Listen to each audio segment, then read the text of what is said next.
Yung mga drug pushers, yung mga addict, yung mga dealers, choice nila yung mag-deal, mag-push at mag-addict. Pero yung mga biktima, bakit? Choice pa nilang maging biktima? Choice ni Digong na protektahan yung mga drug lords. B, ano ka ba? Di ka nag-iisip. Mga DDS na ito. For all the DDS na nakikinig at makikinig, anyway, follow nyo na ako guys. Magpo-focus na ako. Medyo na busy lang gawa ng Holy Week. DDS lang naman ang mga walang Holy Week eh. Holy DDS. Ganun lagi sila. Holy Digong. Di ba? Super cool to.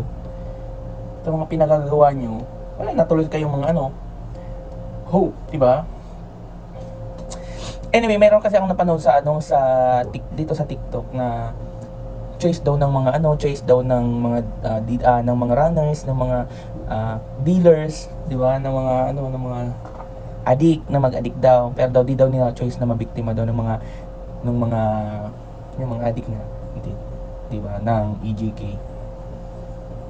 Just sabi ng babaeng ito, noorin niyo nga. At nai-stress ako.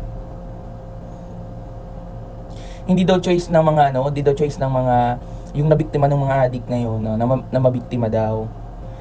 Girl, sa totoo lang, kung may alam ka lang ha, kahit konti lang ha.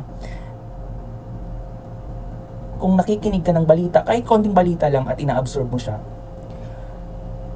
Dapat inaalam mo kung bakit walang mga drug lords na nahuhuli o hinuhuli sa administrasyon ni Digong. Why? Because they are earning from it. Roleplay lang B, yung nagawang EJK. EJK na nga, na-roleplay pa. Double kill na. Para magmukha lang na bida-bida sa'yo. The administration of Digong, of former President Rodrigo Duterte, was just puppetizing and controlling all of the DDS na delusional ngayon. Kung naging addict po kayo, yung pamilya nyo, kamag-anak nyo, choice nila yan. Yung nagbenta sila ng droga, choice nila yan.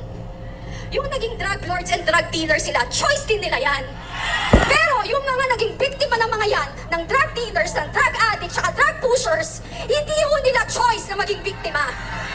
So please, tigilan nyo kami. If you...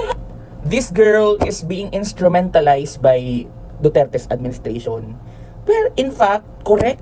It's the choice. Everyone has a choice. But it is Digong's discretion na. Diba?